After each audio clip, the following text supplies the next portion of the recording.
ময়মনসিংহ প্রতিদিন পত্রিকায় আজকে প্রকাশিত সংবাদগুলো থেকে বাছাইকৃত বিশেষ সংবাদের সংক্ষিপ্ত বিবরণী নিয়ে বিশেষ আয়োজন একসাথে দিনের সব খবর। শুরুতেই আমরা জানব সংবাদের শিরোনামগুলো। ময়মনসিংহে নিবন্ধিত ৫০টি স্বেচ্ছাসেবী সংগঠনের মাঝে সমাজকল্যাণ পরিষদের চেক বিতরণ। মধুপুরে রসুল সাল্লাল্লাহু আলাইহি সাল্লামকে কটূক্তির প্রতিবাদে বিশাল বিক্ষোভ মিছিল। নেত্রকোনায় ৩ দিনের কৃষি মেলা উদ্বোধন।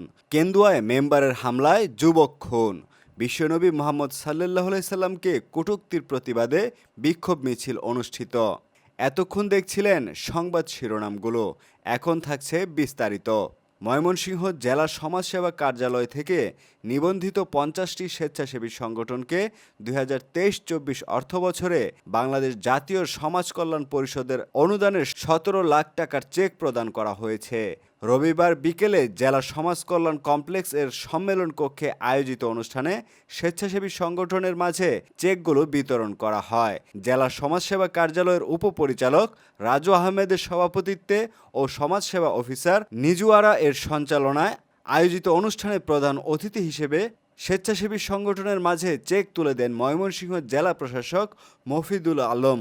অন্যদিকে জেলার ঈশ্বরগঞ্জ উপজেলার মধুপুর বাজারে রাসূল সাল্লাল্লাহু আলাইহি সাল্লামকে কটূক্তির প্রতিবাদে তৌহিদি জনতার উদ্যোগে বিশাল বিক্ষোভ মিছিল অনুষ্ঠিত হয়। ৩০ সেপ্টেম্বর সোমবার আসর নামাজের পর মধুপুর বাজার কেন্দ্রীয় জামে মসজিদ থেকে বিক্ষোভ মিছিলটি বাজারের প্রধান প্রধান সড়ক প্রদক্ষিণ করে মধুপুর বহুমুখী উচ্চ বিদ্যালয় শহীদ মিনার প্রাঙ্গণে সংক্ষিপ্ত সমাবেশে মধুপুর কেন্দ্রীয় জামে মসজিদের খতিব আল্লামা খন্দকার আবুল ফজল সাহেবের সভাপতিত্বে বক্তব্য রাখেন তৌহিদি জনতার সংগ্রামী আহ্বায়ক মুফতি আজিমউদ্দিন। আরও বক্তব্য রাখেন মুফতি মাহমুদ, মুফতি ওমর ফারুক, হাবিবুর রহমান হবি, রুহুল আমিন খান প্রমুখ।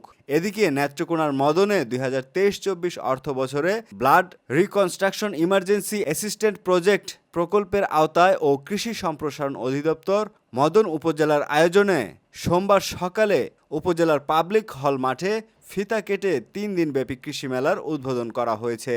উপজেলা কৃষি সম্প্রসারণ কর্মকর্তা মরিতানিয়া মোয়ের সঞ্চালনায় উপজেলা কৃষি কর্মকর্তা হাবিবুর রহমানের সভাপতিত্বে প্রধান অতিথি হিসেবে উপস্থিত ছিলেন উপজেলা নির্বাহী কর্মকর্তা মোহাম্মদ শাহ আলম মিয়া। অন্যদিকে নেত্রকোনার কেন্দুয়ায় সাকিবুল ইসলাম নামে এক যুবক খুন হয়েছে। এ ঘটনাটি শনিবার রাতে উপজেলার গান্ডা ইউপির পাহাড়পুর গ্রামে ঘটে। নিহত যুবক পাহাড়পুর গ্রামের চান মিয়ার ছেলে। নিহতের পরিবারের সদস্যরা জানায়, নিহত সাকিবুলের প্রতিবেশী চাচা তারা মিয়ার সাথে জমি সংক্রান্ত বিরোধ চলছিল। এছাড়াও ভালুকায় ভারতীয় হিন্দু পুরোহিত কর্তৃক বিশ্বনবী মুহাম্মদ সাল্লাল্লাহু আলাইহি সাল্লামকে কটূক্তির প্রতিবাদে বিক্ষোভ মিছিল অনুষ্ঠিত হয়েছে। ৩০ সেপ্টেম্বর বাদ আছর উপজেলার সিড স্টোর বাজার কেন্দ্রীয় মসজিদ থেকে মিছিলটি বের হয়ে ঢাকা মহাসড়ক প্রদক্ষিণ করে আবার মসজিদ চত্বরে এসে শেষ হয়। হবিরবাড়ি ওলামা কল্যাণ পরিষদের আয়োজনে এতে শত শত ধর্মপ্রাণ মুসলমান অংশগ্রহণ করেন। এই ছিল আজকের আয়োজন। আগামীতে আবারও একসাথে দিনের সব খবর নিয়ে হাজির হব। সে পর্যন্ত ভালো থাকুন, সুস্থ থাকুন। আল্লাহ হাফেজ।